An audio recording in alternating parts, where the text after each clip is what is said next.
പെഹൽഗാം ആക്രമണത്തിലെ ഭീകരരുടെ സാന്നിധ്യം കണ്ടെത്തിയതായി സൂചന. ദക്ഷിണ കശ്മീരിലെ വനമേഖലയിൽ ഭീകരരുമായി ഏറ്റുമുട്ടൽ ഉണ്ടായതായും വിവരമുണ്ട്. സ്ഥലത്ത് കനത്ത സുരക്ഷാ വിന്യാസം. നിയന്ത്രണ രേഖയ്ക്ക് സമീപം ഇന്നും പാക് സൈന്യത്തിൻ്റെ പ്രകോപനം. അതേസമയം സുരക്ഷാ ഏജൻസി പുറത്തുവിട്ട 14 പ്രാദേശിക ഭീകരരെ കേന്ദ്രീകരിച്ചും NIA അന്വേഷണം ഊർജിതമാക്കി. പെഹൽഗാം ഭീകരാക്രമണത്തിലെ ഭീകരരെ ദക്ഷിണ കശ്മീരിലെ കൊക്കർനാഥ് വനമേഖലയിൽ കണ്ടെത്തിയെന്ന സൂചനകളാണ് പുറത്തുവന്നത്.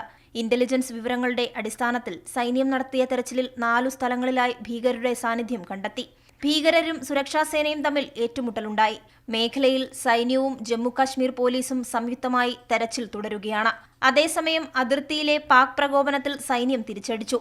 ഭീകരാക്രമണം നടത്തിയ 4 അംഗ ഭീകര സംഘത്തിനു പുറമെ സുരക്ഷാ ഏജൻസി പുറത്തുവിട്ട 14 പ്രാദേശിക ഭീകരരെ കേന്ദ്രീകരിച്ചും NIA അന്വേഷണം തുടരുന്നു. 14 പ്രാദേശിക ഭീകരരിൽ 8 പേർക്ക് ലഷ്കർ-ഇ-തോയ്ബയുമായും 3 പേർക്ക് ജെയ്ഷ്-ഇ മുഹമ്മദുമായും ബന്ധമുള്ളതായി അന്വേഷണ സംഘം കണ്ടെത്തി.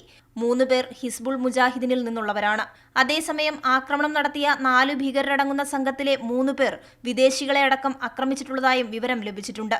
ഫോറൻസിക് പരിശോധനകളുടെയും ദൃക്സാക്ഷികളുടെ ചോദ്യം ചെയ്യലിലൂടെയും കൂടുതൽ വിവരങ്ങൾ അന്വേഷണ സംഘത്തിന് കണ്ടെത്താനായേക്കും.